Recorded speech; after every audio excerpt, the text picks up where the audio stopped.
My dear students, तो आज के क्लास में हम अपना super 30 important name reaction and test series में एक नई रिएक्शन पढ़ने जा रहे हैं जो कि आपकी है वुड्स रिएक्शन। तो basically this is our 17th lecture हम कह सकते हैं इस पर्टिकुलर सीरीज का, और 17th नेम रिएक्शन है। तो let us start the reaction कि आखिर आपकी वुड्स रिएक्शन क्या होती है ना। एंड एज वेल हम ये देखेंगे कि आखिर इसकी कंप्लीट मैकेनिज्म क्या है। ठीक है, कौन कौन सी ये मैकेनिज्म्स फॉलो करता है, कैसे हमें फाइनल प्रोडक्ट्स मिलता है। चलो तो स्टार्ट करते हैं हमारी Wurtz reaction. Wurtz reaction, just wait a second.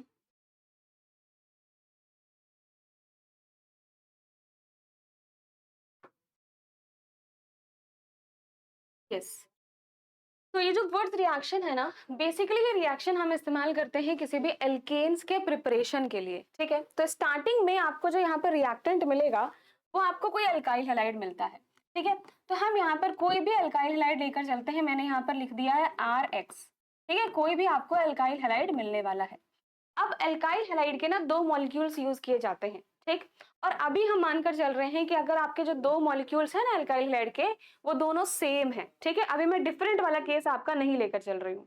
ठीक है, तो दो एल्काइल हैलाइड्स है जो बिल्कुल सेम है। ये मेरे पास RX है तो यहाँ पर भी मेरे पास RX होगा। दो मॉलिक्यूल्स ऑफ एल्काइल हैलाइड आपने लिया। ठीक है, और इसकी रिएक्शन करते हैं हम सोडियम मेटल के साथ। ठीक, तो यहाँ पर सोडियम मेटल का यूज किया जाता है और दो सोडियम मेटल यूज करेंगे। ठीक है, तो रिएक्शन हमारी देखो क्या होने वाली है। हमारे पास दो मॉलिक्यूल्स ऑफ अल्काइल हैलाइड है और दो सोडियम मेटल है। इसको रिएक्शन करते हैं in the presence of dry ether. तो इस रिएक्शन में एक इंपॉर्टेंट कहानी है कि यहाँ पर आपको ड्राई ईथर की प्रेजेंस में ही रिएक्शन करवानी है। ठीक, अब डायरेक्ट मैं प्रोडक्ट बनाना सिखाती हूँ आपको कि डायरेक्ट प्रोडक्ट आपको कैसे लिखना है। देखो, आपके पास जो दो अल्काइल हैलाइड है ना और जो दो सोडियम है, ये दो सोडियम क्या करेगा, ये दो सोडियम एक इस एक्स के साथ और एक इस एक्स के साथ यहाँ से निकल जाएगा। मतलब it is going to form alkyl halide से आपका ये बन जाएगा क्या, NaX। ठीक है, तो आप X यहाँ पर ClBr आपका कुछ भी हैलाइड हो सकता है। ठीक है, कोई भी अगर आपके पास हैलाइड है तो आपका NaCl या फिर NaBr या NaI इस तरीके से आपका निकल जाने वाला है। ठीक, तो दो मॉलिक्यूल्स ऑफ NaX आपको यहाँ पर बाई प्रोडक्ट के तौर पे मिलेगा। और साथ ही साथ अब बचा क्या, एक ये R ग्रुप और एक ये R ग्रुप। तो ये दोनों मिलकर आपस में एक नया एल्केन का फॉर्मेशन करते हैं। ठीक है, तो ये हमारी बेसिक से रिएक्शन है वुड्स रिएक्शन, जिसमें हम दो molecules of alkyl halide use करेंगे, दो सोडियम मेटल होंगे, in the presence of dry ether आपकी रिएक्शन होगी और आपको एल्केन्स मिलता है। ठीक है, तो बेसिकली जो वुड्स रिएक्शन है it is a formation of, या फिर हम कह सकते हैं प्रिपरेशन ऑफ एल्केन्स। एल्केन्स बनाने के लिए ये हम रिएक्शन करवाते हैं। ठीक है, अब किस टाइप के एल्केन्स, ठीक है, किस टाइप के एल्केन्स, ऐसे एल्केन्स जिनमें कार्बन जो है ना वो even number of carbon atoms हो। Even number of carbon atoms. देखो, आप खुद आइडिया लगा सकते हो कि आखिर मैंने ये क्यों कहा कि जो एल्केन बनेगा वो आपका even number of carbon atoms का ही बनेगा। बिकॉज एल्केन्स कैसे बना रहे हैं हम, किसी दो अल्काइल हैलाइड को यूज करके। ठीक, और दोनों अल्काइल हैलाइड अभी के केस में मैंने क्या कहा है, that you are taking same RX। ठीक है, आपका जो अल्काइल हैलाइड है वो दोनों आप सेम लेकर चल रहे हो। तो अगर दो अल्काइल हैलाइड्स आपके पास सेम है, ठीक है, तो दो कार्बन एटम्स तो एटलीस्ट जुड़कर आपका एक एल्केन बनेगा। ठीक है, तो सबसे छोटा एल्केन यहाँ पर कौन सा फॉर्म हो सकता है बताइए। अगर दो अल्काइल हैलाइड का यूज कर रहे हैं हम, तो सबसे छोटा एल्केन कौन सा पॉसिबल है, सबसे छोटा एल्केन मेरे ख्याल से पॉसिबल है हमारा क्या, कि अगर ये अल्काइल हैलाइड मेरा CH3X हो। ठीक है, और यहाँ पर मैंने दो सोडियम लिया है और ये भी मेरा सेम टू सेम यही CH3X होगा। चलो X को भी हम यहाँ पर लिख लेते हैं। मान लो यहाँ पर ये जो X है वो हमारा क्या है, Br है। ठीक है, यहाँ पर भी ये क्या है, Br है। तो अब यहाँ से क्या हो रहा है आपका, ये रिएक्शन ड्राई ईथर की प्रेजेंस में हम करवा रहे हैं। ठीक है, ये रिएक्शन आपकी ड्राई ईथर की प्रेजेंस में हो रही है। आपको दो मॉलिक्यूल्स ऑफ NaBr यहाँ से मिल जाएगा। ठीक है, और साथ ही साथ अब क्या मिलेगा, देखो CH3 और ये CH3 जुड़कर आपको यहाँ पर एल्केन मिलेगा। तो जो सबसे छोटी एल्केन है वो है दो कार्बन एटम्स की। ठीक है, दो कार्बन एटम्स की, मतलब ethane is the smallest alkane which can be formed using Wurtz reaction. तो एक इंपॉर्टेंट बात हमें यहाँ पर ये पता लगी है कि कि वुड्स रिएक्शन के केस में अगर क्वेश्चन आ जाए कि क्या मीथेन बनाया जा सकता है क्या, CH4, ये भी अल्केन है ना, एक कार्बन आटम का अल्केन है मीथेन, तो क्या मीथेन का फॉर्मेशन आप कर सकते हो क्या यूजिंग वुड्स रिएक्शन? तो आंसर इज नो, बिकॉज यहाँ पर odd number of carbon atoms हो गए, सिर्फ एक ही कार्बन एटम हो गया, और वुड्स रिएक्शन तो दो अल्काइल हैलाइड से मिलकर बनेगी, जब दो अल्काइल हैलाइड्स मिलेंगे तो एटलीस्ट दो कार्बन तो होंगे ही, ठीक है। तो हमें even number of carbon atoms की ही चेन मिलने वाली है एल्केन्स में, और methane can not be form, तो आप लिख सकते हो methane can not be formed using Wurtz reaction. Wurtz reaction का इस्तेमाल करके हम मीथेन का फॉर्मेशन नहीं कर सकते हैं, ठीक है। और सबसे जो छोटी एल्केन जो फॉर्म हो सकती है वो इथेन है, ठीक है। ओके, अभी तक जो मैंने केस लिया था वो ये लिया था कि आपका जो दोनों अल्काइल हैलाइड होगा वो एकदम सेम होगा, ठीक है, तो हमें आसानी से आपका प्रोडक्ट जो है एल्केन मिल जाएगा और अच्छी खासी हायर यील्ड में मिलता है, ठीक। यहाँ पर एक इंपॉर्टेंट बात हमें समझनी है, वो ये है कि आपने जो रिएक्शन करवाई, आपने अभी तक ये देखा कि रिएक्शन में देखो हमारे पास दो सोडियम था और एल्काइल हैलाइड था, तो ये दोनों आपस में रिएक्शन कर रहे हैं और रिएक्शन करके फाइनली आपको NaX और एल्केन बनाकर दे रहे हैं। तो आखिर इस रिएक्शन में ये ड्राई ईथर की क्या जरूरत पड़ी, क्यों आखिर ये हमारे लिए यहाँ पर इंपॉर्टेंट है, या फिर क्यों ये रिएक्शन में आखिर दिया गया है, क्या इसके बिना रिएक्शन नहीं हो सकती है? तो answer is no, dry ether के बिना ये रिएक्शन पॉसिबल नहीं हो पाएगी। इसके पीछे रीजन, एक बहुत बड़ा रीजन है, वो ये है कि सोडियम मेटल ना बहुत हाईली रिएक्टिव मेटल होता है, ठीक है। सोडियम की रिएक्टिविटी बहुत ज्यादा है, तो इसकी रिएक्टिविटी इतनी ज्यादा है कि अगर हम ये रिएक्शन अगर आपकी किसी मॉइस्ट कंडीशन में, या फिर आप कह सकते हो, देखो मैंने यहाँ पे ड्राई ईथर लिखा है ना, ड्राई, ठीक है, मतलब हम यहाँ पर बिल्कुल भी मॉइस्चर नहीं हो सकता है आपकी रिएक्शन में। अगर जरा सा भी मॉइस्चर, या फिर अगर आप मॉइस्ट अपना कोई भी अगर यहाँ पे सॉल्वेंट लोगे, तो वो क्या करेगा, सोडियम की हाई रिएक्टिविटी की वजह से वो तुरंत उसके साथ, अगर हम वाटर लेके चल रहे हैं, ठीक, कोई भी मॉइस्ट कंडीशन है, वाटर है, तो पानी के साथ ना बहुत जल्दी ही रिएक्शन करता है, और आपका एल्केन तो क्या ही फॉर्म होगा, आग पहले लग जाएगी, है ना। तो सोडियम की हाई रिएक्टिविटी की वजह से क्या होता है, वो वाटर के साथ तुरंत ही एकदम विगोरसली रिएक्ट करता है और हाइड्रोजन गैस रिलीज होती है, ठीक, और आपको वहां पर मतलब एक्सप्लोजन्स होने के चांसेस हैं, एक्सप्लोजन्स होते हैं, ठीक, तो आग लग सकती है। दैट्स वाई हम यहाँ पर कभी भी मॉइस्ट कंडीशन नहीं लेकर चल सकते हैं, आपको ड्राई ईथर ही लेना पड़ेगा। अब क्वेश्चन चलो ये है कि हमने यहाँ पे ड्राई ईथर क्यों लिया, ठीक है, तो इसका रीजन ये है कि भाई मॉइस्ट कंडीशन नहीं हो सकती, अदरवाइज रिएक्शन आपकी प्रोसीड ही नहीं करेगी, एल्केन तो क्या मिलेगा, पहले आग लगेगी, है ना, तो वो तो हम नहीं चाहते, ठीक है, खतरे के खिलाड़ी नहीं बनना आपको। तो अब दूसरा क्वेश्चन ये है कि आखिर ड्राई ईथर ही क्यों, कोई और सॉल्वेंट ले लेते आप, ठीक है, कोई और भी सॉल्वेंट ले लिया जा सकता था जो कि वहां पे भी मॉइस्ट कंडीशन नहीं होती, कोई ड्राई कंडीशन ही होती। तो इसके पीछे ये रीजन है एक और, कि ड्राई ईथर एक इनर्ट सॉल्वेंट होता है, ठीक है, तो वो फर्दर ना देखो हमारी रिएक्शन में एक तो बचा भी रहा है कि रिएक्टिविटी जो सोडियम की हाई रिएक्टिविटी है, ठीक, तो वो एक्सप्लोजन होने से, आग लगने से बचा भी रहा है, और साथ ही साथ कोई इंटरफेरेंस नहीं क्रिएट कर रहा, ठीक है, कोई भी इंटरफेरेंसेस अलग से क्रिएट नहीं कर रहा है, ठीक। So this is the basic reason कि ड्राई ईथर का यूज क्यों किया जाता है, because it is a inert solvent, तो कोई भी other interferences in the reaction वो नहीं करेगा, ठीक है, और सोडियम की हाई रिएक्टिविटी है, तो वाटर के साथ सोडियम रिएक्ट करके हाइड्रोजन गैस रिलीज होता है, बहुत विगोरसली रिएक्ट करता है और आग लग जाती है, तो उससे भी बचाता है। तो ये दोनों रीजंस हैं ड्राई ईथर यूज करने के, ठीक है। चलो अब आते हैं हम अपना इस कंप्लीट मैकेनिज्म समझते हैं कि आपने यहाँ पे जो रिएक्शन देखी कि अल्काइल हैलाइड और सोडियम मेटल के साथ जब रिएक्शन कर रहे हैं आप, ठीक है, तो आपको ये अल्केन्स मिल रहे हैं। तो what is the mechanism it is following, है ना, आखिर क्या मैकेनिज्म यहाँ पर फॉलो हो रही है इस पर्टिकुलर रिएक्शन में।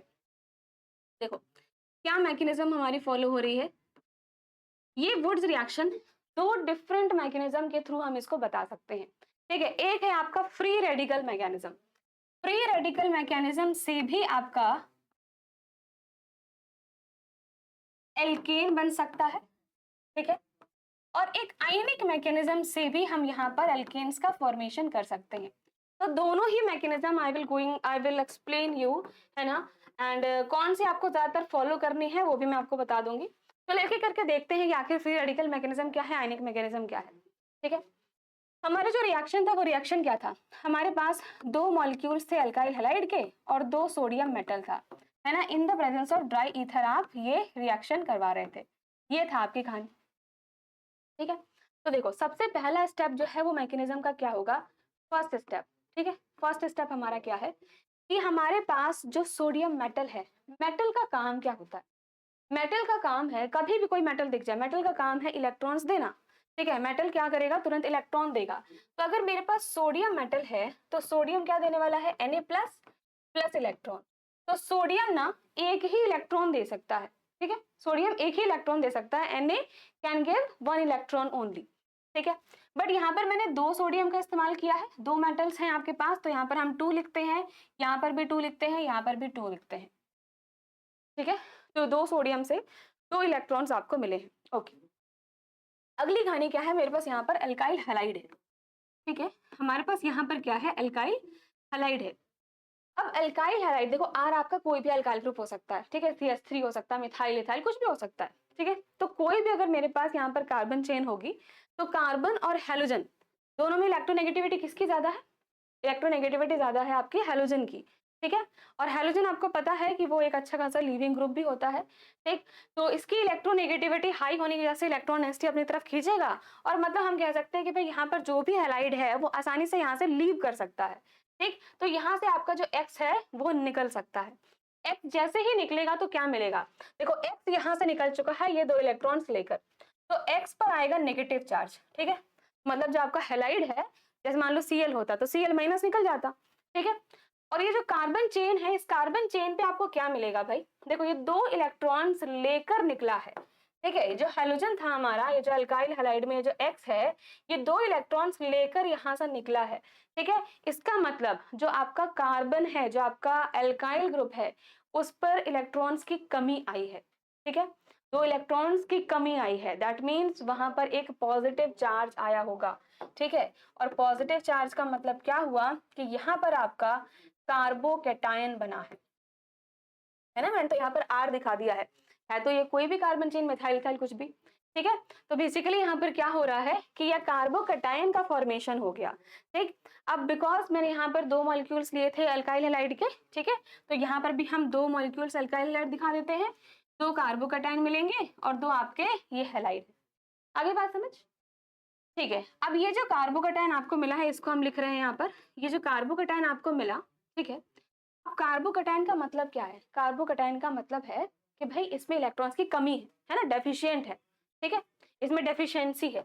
अच्छा कितने इलेक्ट्रॉन स्पीशीज है, अभी यहाँ पर इसमें कितने इलेक्ट्रॉन्स हैं, देखो कार्बोकैटायन अगर मैं आपको नॉर्मल समझाने की कोशिश करूं तो कार्बोकैटायन ऐसा है हमारे पास, कार्बोकैटायन का जो पी ऑर्बिटल होता है ना वो खाली होता है, वेकेंट पी ऑर्बिटल, ठीक, इसमें कोई इलेक्ट्रॉन्स नहीं है।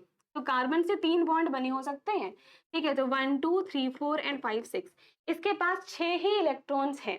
तो ये जो कार्बोकैटायन है ये एक 6 इलेक्ट्रॉन स्पीशीज है, ठीक है। मैंने आपको समझाने के लिए बता दिया, अभी हम इसको इरेज कर देते हैं, ठीक है। तो जो कार्बोकैटायन है वो एक 6 इलेक्ट्रॉन स्पीशीज है, ठीक। और दो कार्बोकैटायन थे तो हमने यहाँ पर दो लिख दिया, चलो दो थोड़ी देर में लिखूंगी आपको समझाने के बाद, ठीक है।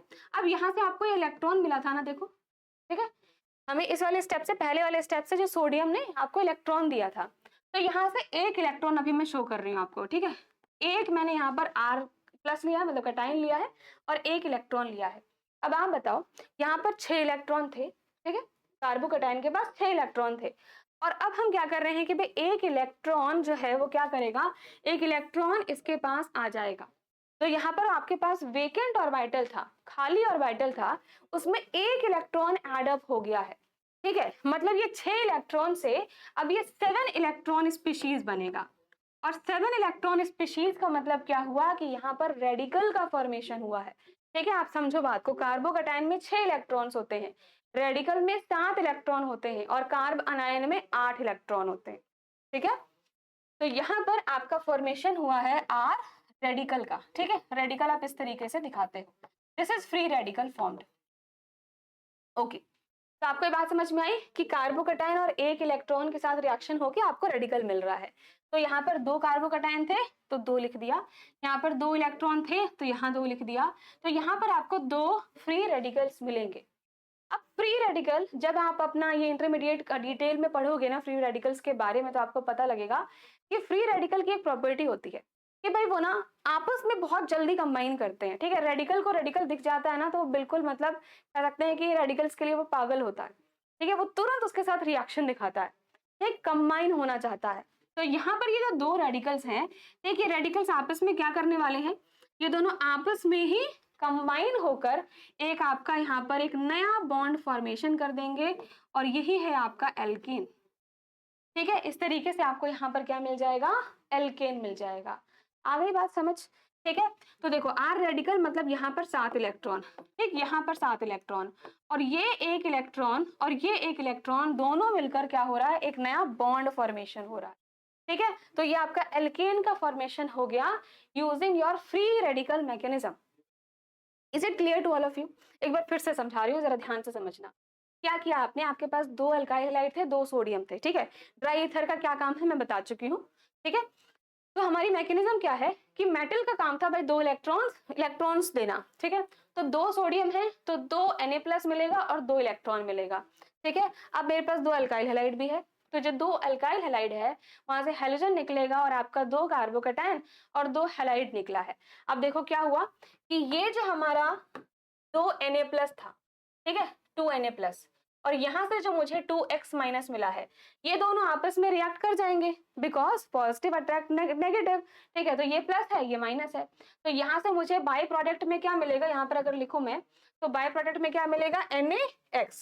और कितने मॉलिक्यूल्स मिल रहे हैं NaX के, यहाँ पे 2 है, तो 2 मॉलिक्यूल्स रिएक्ट होके आपको यहाँ पर 2 NaX भी मिल रहा है as a by product. Okay, यहाँ से मुझे 2 इलेक्ट्रॉन मिले थे, यहाँ से मुझे 2 कार्बोकैटायन मिले थे। तो कार्बोकैटायन इलेक्ट्रॉन का आपस में रिएक्शन होगा, कैसे होगा भाई, कि कार्बोकैटायन 6 इलेक्ट्रॉन स्पीशीज है, तो इसको हमने 1 इलेक्ट्रॉन दिया। 2 कार्बोकैटायन थे ना, तो एक कार्बोकैटायन को 1 इलेक्ट्रॉन दिया, दूसरे कार्बोकैटायन को दूसरा इलेक्ट्रॉन दिया, ठीक है। तो 2 रेडिकल्स का फॉर्मेशन हो गया। अब 2 रेडिकल्स का फॉर्मेशन हो गया तो दोनों रेडिकल आपस में कंबाइन करके एल्केन बना देंगे। सो this is a free radical mechanism जिसके थ्रू आप आसानी से एल्केन फॉर्म कर सकते हो, ठीक है। अब हम मैकेनिज्म देखते हैं कि आयनिक मैकेनिज्म के थ्रू आखिर आप किस तरीके से अपने प्रोडक्ट्स बनाओगे। तो प्रोडक्ट हमारा वही है भाई अल्केन, और यहाँ पर 2 मॉलिक्यूल्स NaX के, ठीक है। तो रिएक्शन हम यही वाली लेकर चलते हैं, और लेट्स सी मैकेनिज्म अगर हम आयनिक मैकेनिज्म फॉलो करें तो आखिर मैकेनिज्म आपकी क्या होगी, ठीक है। आयनिक मैकेनिज्म अगर हम यहाँ पर फॉलो करें तो what is the mechanism here. चलो, तो पहला स्टेप क्या है, अगेन पहला स्टेप हमारा सेम है कि भाई जो 2 सोडियम मेटल है, इसको ऐसे लिखो आप। देखो सोडियम मेटल का काम क्या है, Na+ इलेक्ट्रॉन देना, ठीक है, इलेक्ट्रॉन देना। 2 सोडियम मेटल है तो 2 Na+ और 2 इलेक्ट्रॉन मिलेंगे, ठीक है। अगला स्टेप क्या था मेरे पास कि अल्काइल हैलाइड है हमारे पास, तो अल्काइल हैलाइड वही काम करेगा, 2 इलेक्ट्रॉन्स लेकर यहाँ से हाइड्रोजन निकल जाएगा, तो मुझे मिलेगा यहाँ पर कार्बोकैटायन और यहाँ पर मिलेगा X-, ठीक है। ओके, अब ये जो कार्बोकैटायन है, यहाँ पर आपके पास ये जो कार्बोकैटायन है, कार्बोकैटायन का मतलब क्या हुआ है, कार्बोकैटायन का मतलब क्या है, कार्बोकैटायन 6 इलेक्ट्रॉन स्पीशीज, ठीक है, 6 इलेक्ट्रॉन स्पीशीज। तो ये कार्बोकैटायन के साथ अब देखो किसकी रिएक्शन हम करा रहे हैं, जरा ध्यान से देखना एक बार मैकेनिज्म को, ठीक है, ध्यान से देखते जाओ। 2 सोडियम थे, 2 Na+, 2 इलेक्ट्रॉन्स हमें मिले हैं, ठीक। तो अभी तक मेरे पास ये 2 इलेक्ट्रॉन्स प्रेजेंट हैं, ठीक है। एक ही अल्काइल, अभी हमने यहाँ पे पहला मॉलिक्यूल लिया है अल्काइल हैलाइड का, दूसरा अभी तक मैंने यूटिलाइज नहीं किया, ठीक है। तो this is the first molecule of alkyl halide जो कि यहाँ पर आपका R+ और X- दे रहा है। तो ये जो कार्बोकैटायन बना इसको हमने लिखा, और यहाँ से जो मुझे 2 इलेक्ट्रॉन मिले हैं ना, ये दोनों इलेक्ट्रॉन अब मैं यूज कर रही हूँ, ठीक है, +2 इलेक्ट्रॉन, ठीक है। आई बात समझ, इसका भी यूटिलाइजेशन कर लिया और 2 इलेक्ट्रॉन्स का भी यूटिलाइजेशन कर लिया है, ठीक है। अब आप बताओ, जब ये 6 इलेक्ट्रॉन स्पीशीज थी, ठीक है, और इसको अगर मैं 2 इलेक्ट्रॉन दे दूं, तो अब जरा देखो ध्यान से, अभी यहाँ पर मैंने क्या किया था, जब ये 6 इलेक्ट्रॉन स्पीशीज थी तो हम क्या कर रहे थे कि भाई एक कार्बोकैटायन को एक ही इलेक्ट्रॉन दिया था तो रेडिकल बना था, ठीक है। बट यहाँ पर क्या किया, आपके पास कार्बोकैटायन अभी एक ही है और उसी को मैंने 2 इलेक्ट्रॉन्स दे दिए, ठीक है। इसका मतलब अब यहाँ पर क्या बन चुका है, अब यहाँ पर आपका बन जाएगा कार्ब अनायन। आई बात समझ, 6 इलेक्ट्रॉन को 2 और दे दिया मतलब 8 इलेक्ट्रॉन स्पीशीज बन गई, और 8 इलेक्ट्रॉन स्पीशीज मतलब यहाँ पर आपका कार्ब अनायन बन चुका है, ठीक है। कार्ब अनायन का फॉर्मेशन हो गया, क्लियर है इतनी बात, ओके। अब आयनिक मैकेनिज्म है ना, मतलब आयंस होंगे आपके, कार्बोकैटायंस, कार्बन अनायंस यहाँ पर यूज हो रहे होंगे। ये फ्री रेडिकल मतलब यहाँ पर रेडिकल बनता था, ठीक है। तो अब ये कार्ब अनायन मुझे मिला, तो कार्ब अनायन को हम एज इट इज लिख देते हैं, ठीक है। अच्छा, अब रिएक्शन में बचा क्या है? अभी तक हम क्या क्या चीजें यूटिलाइज कर चुके हैं। अभी तक 2 सोडियम को मैंने यूटिलाइज कर लिया, लेकिन अल्काइल हैलाइड भी 2 होने चाहिए थे, बट अभी तक मैंने एक ही अल्काइल हैलाइड का यूज किया है। इसका मतलब एक अल्काइल हैलाइड बचा हुआ है, ठीक है। तो अब हम वो दूसरा अल्काइल हैलाइड यहाँ पर ले रहे हैं, ठीक। अब सिंपल आपकी ये न्यूक्लियोफिलिक रिएक्शन है भाई। ये कार्बन आयन है ना, नेगेटिव चार्ज है, तो it is acting as a nucleophile.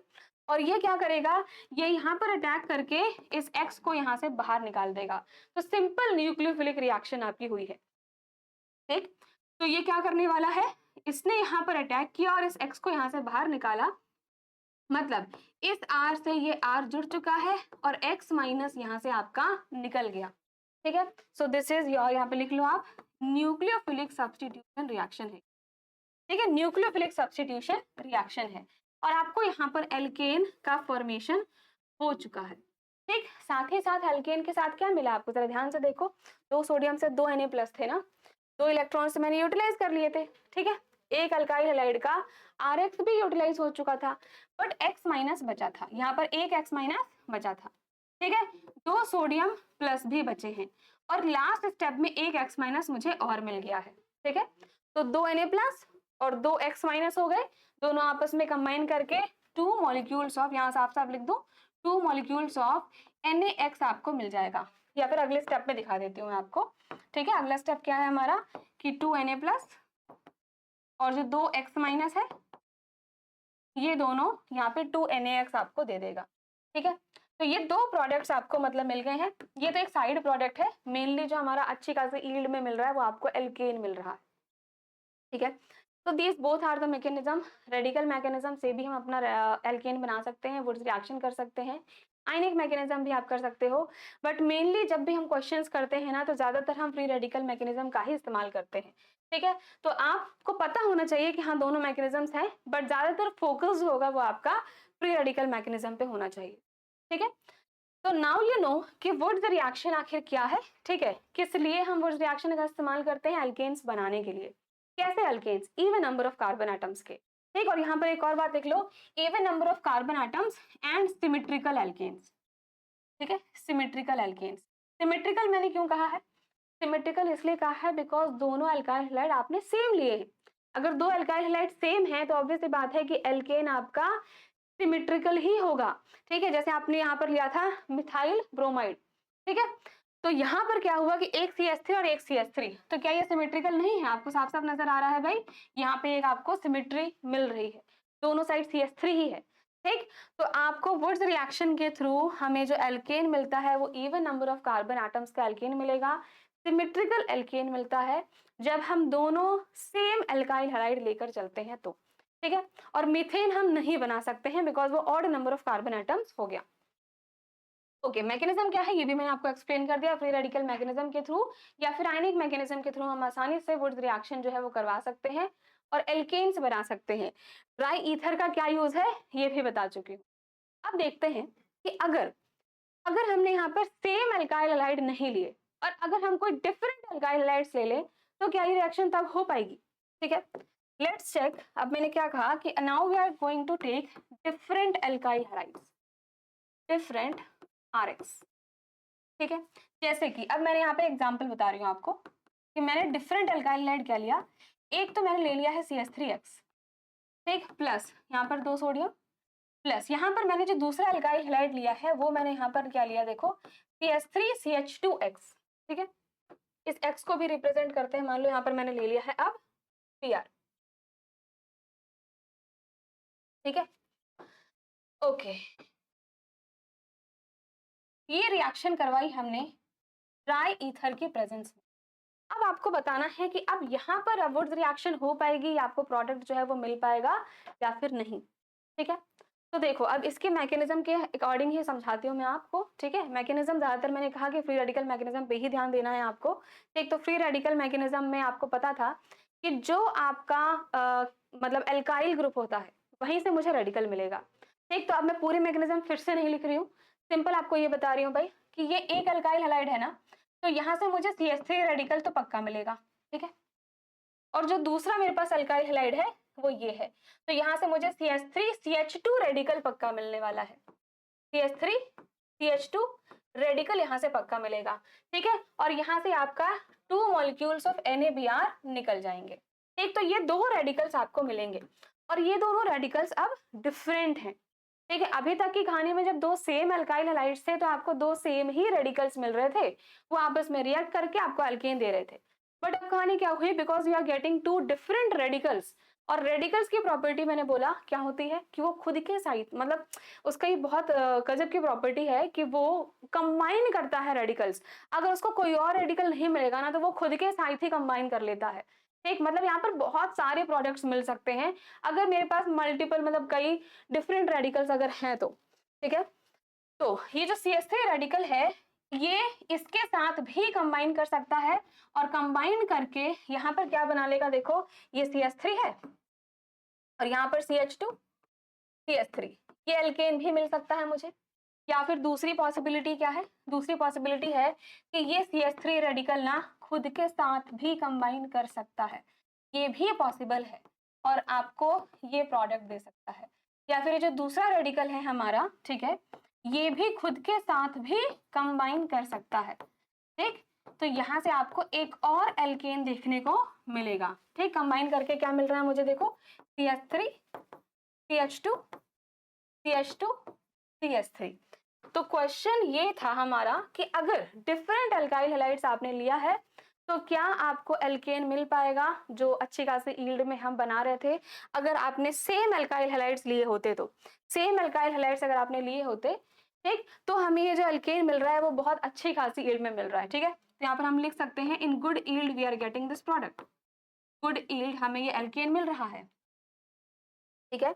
लेकिन जब आपने डिफरेंट एल्काइल हैलाइड्स लिए, अब मैं आपसे पूछूं कि अब जो प्रोडक्ट मिलेगा, ठीक है, आपसे पूछा जा सकता है, देखो मैंने अभी आपको बोला ना कि even number of carbon atoms के ही एल्केन्स मिलते हैं, ठीक। आपसे पूछ ले कि क्या प्रोपेन बना सकते हो आप, देखो प्रोपेन क्या है, 3 नंबर ऑफ कार्बन एटम्स, ठीक है।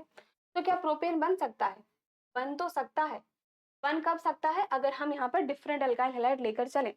लेकिन जब प्रोपेन आपने बनाया तो यील्ड कम हो गई। यील्ड क्यों कम हुई, बिकॉज आप दो डिफरेंट एल्काइल हैलाइड्स ले रहे हो, ठीक है। तो आपको दो डिफरेंट रेडिकल्स मिलेंगे, वो आपस में भी कंबाइन कर सकते हैं और खुद के साथ भी कंबाइन करके अलग अलग आपको प्रोडक्ट्स दे सकते हैं। इसका मतलब अब यील्ड जो है ना वो कम हो जाएगी, ठीक है। अब आपको एक ही प्रोडक्ट नहीं मिल रहा, सिर्फ एक एल्केन नहीं मिल रहा है, आपको तीन तीन एल्केन्स मिल रहे हैं, ठीक। तो यहाँ पर हमारा जो प्रोडक्ट बनेगा वो ये भी बनेगा, ये भी बनेगा और ये भी बनेगा। जब तीनों एल्केन्स मिलेंगे तो ऑब्वियस सी बात है कि यील्ड यहाँ पर odd number of carbon atoms की कम हो गई, ठीक है। तो यहाँ पर आप इस बात को लिख सकते हो कि odd number of carbon atoms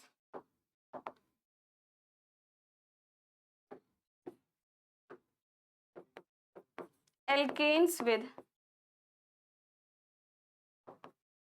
odd number of carbon atoms will have low yield। Alkenes जिनमें odd number of carbon atoms हैं, ठीक है, जैसे प्रोपेन हो गया, उनकी यील्ड कम होगी। यील्ड कम क्यों होगी, क्योंकि odd number of carbon atoms आप तभी बना पाओगे जब दो डिफरेंट अल्काइल हैलाइड्स आपके पास होंगे। तो आई थिंक अब आपको ये वुड्स रिएक्शन की पूरी कहानी समझ में आ चुकी है कि वुड्स रिएक्शन नॉर्मली एल्केन्स बनाने के काम आता है, symmetrical alkanes, even number of carbon atoms के एल्केन्स, ठीक है। और दो सेम अल्काइल हैलाइड लेकर चलते हैं, सोडियम मेटल, सोडियम मेटल ही होगा, कोई और मेटल नहीं ले सकते आप, ठीक है, सोडियम ही यूज किया जाता है, ठीक है।